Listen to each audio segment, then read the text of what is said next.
দেশের ইতিহাসে প্রথমবারের মতো সারা দেশে একযোগে টাইফয়েড টিকাদান কর্মসূচি শুরু হয়েছে। চট্টগ্রামে টাইফয়েডের টিকা নিতে শিক্ষার্থীদের দীর্ঘ লাইন দেখা গেছে।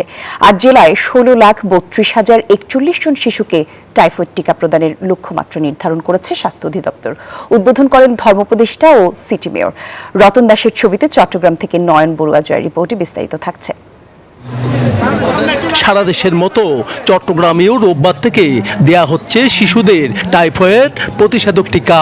সকালে কলেজিয়েট স্কুলে টিকা কার্যক্রমের উদ্বোধন করেন ধর্ম উপদেষ্টা আফম খালিদ হোসেন।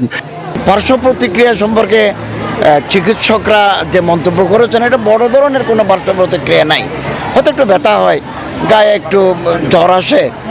এইদিকে সকালে চট্টগ্রাম সিটি কর্পোরেশন এলাকায় টাইফয়েড টিকাদান ক্যাম্পেইন 2025 উপলক্ষে চন্দনপুরার গুলেজার বেগম বালিকা উচ্চ বিদ্যালয় প্রাঙ্গণে এবং প্রবর্তক মোড়ে আইয়ুব বাচ্চু চত্বরে টিকা কার্যক্রমের উদ্বোধন করেন city mayor doctor Shahadat Hossain.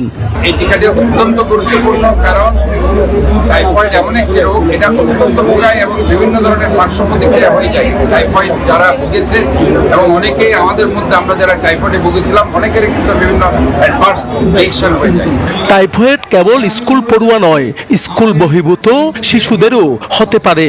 তাই কমিউনিটি পর্যায়েও টিকাদান চালানোর কথা জানান বিভাগীয় স্বাস্থ্য পরিচালক ও সিভিল সার্জন।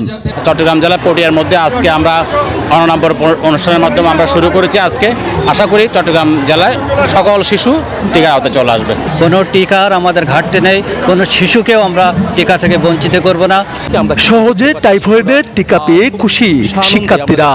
টাইফয়েড টিকাদান ক্যাম্পিং 2025 সরকারের উদ্যোগটা ভালো হয়েছে। এই টিকার মাধ্যমে এখন আমরা টাইফয়েড থেকে মুক্ত হব। 9 মাস থেকে 15 বছর বয়সী সব শিশুদের টাইফয়েড টিকার আওতায় আনতে অভিভাবকদের সহযোগিতা চান স্বাস্থ্য অধিদপ্তরের কর্মকর্তারা। জুড়ে কিন্তু টিকা দেবে। নয়ন বড়ুয়া জয়, নিউজ 24, চট্টগ্রাম।